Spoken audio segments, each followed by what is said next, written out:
First, we should know what is Constitution. It is a codified law that determines the powers and duties of a government, and it embodies certain rights of the people. It is like a rule book of the government that serves as the guide how the country, state, or other political organization works. It creates branches, power, and responsibility that a government should follow. It also contains the rights of every people in the nation. Here are some facts about Constitution. Trivia number 1. Did you know that the Constitution is known as the supreme law of the land? And no one, even the people in the highest position, can go against the Constitution. Trivia number 2. Did you know that in the 8th February of every year, Philippines celebrate Constitution Day to commemorate the completion of the 1934 Constitutional Convention's task? This commemoration was observed throughout the Commonwealth of the Philippines and the Third Republic up until the declaration of martial law on September 23, 1972.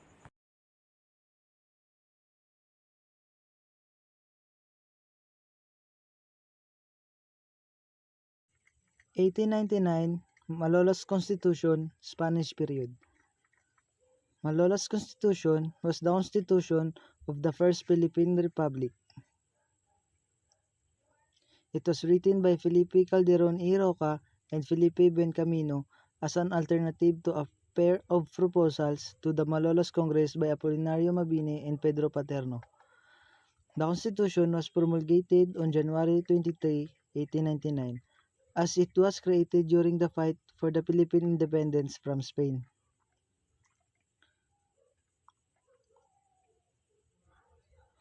Malolos Constitution was legally convened to establish justice, provide for the common defense, promote general welfare, and ensure the blessings of the liberty, imploring the aid of the sovereign lawgiver.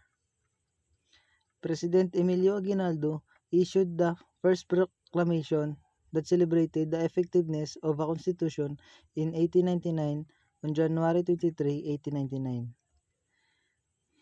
This was the iconic photograph of 1899 Malolos Congress.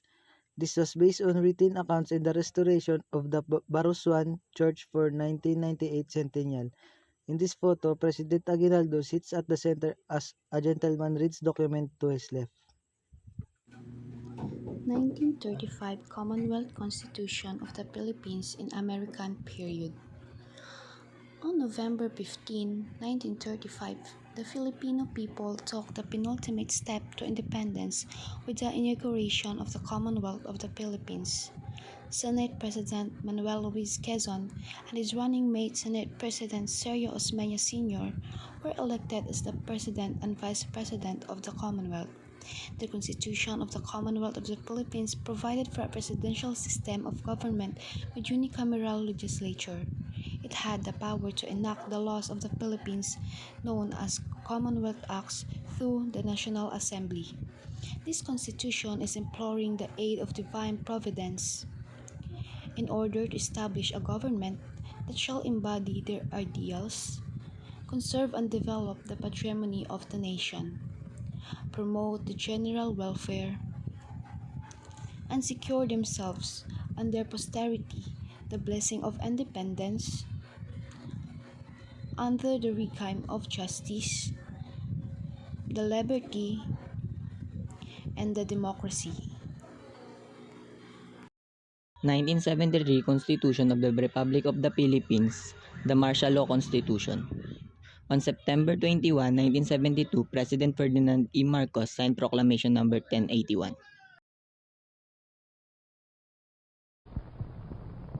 My countrymen, as of the 21st of this month, I signed Proclamation number 1081, placing the entire Philippines under martial law. This proclamation was to be implemented upon my clearance, and clearance was granted at 9 o'clock in the evening of the 22nd, last night. I have proclaimed martial law in accordance with the powers vested in the President by the Constitution of the Philippines. The proclamation of martial law is not a military takeover.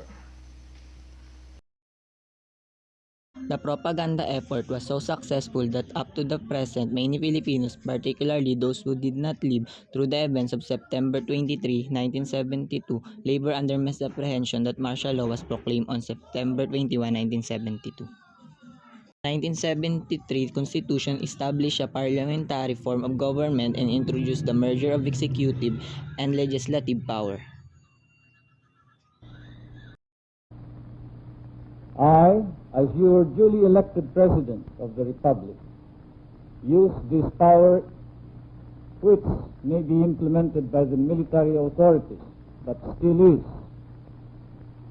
a power embodied in the Constitution, to protect the Republic of the Philippines and our democracy. A republican, a democratic form of government is not a helpless government.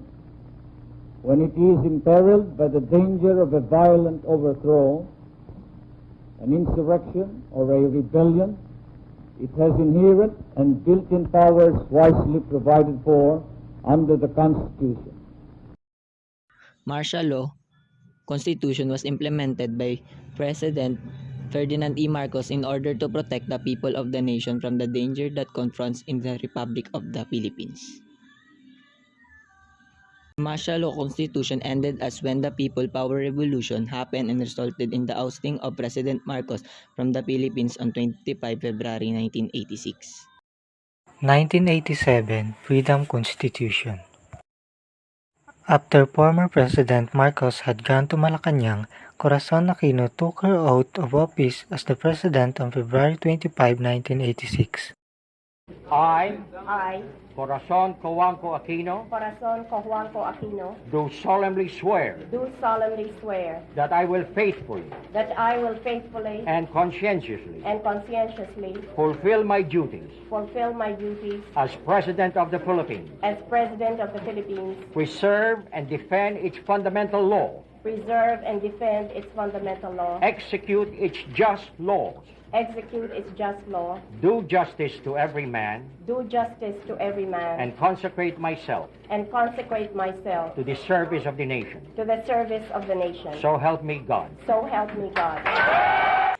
President Corazon Aquino proclaimed the Freedom Constitution that established a representative democracy with power divided among three separate and independent branches of government: the executive, bicameral legislature, and judiciary. Also, there were three independent commissions: the Commission on Audit, the Civil Service Commission, and Commission on Elections integrated the full Bill of Rights.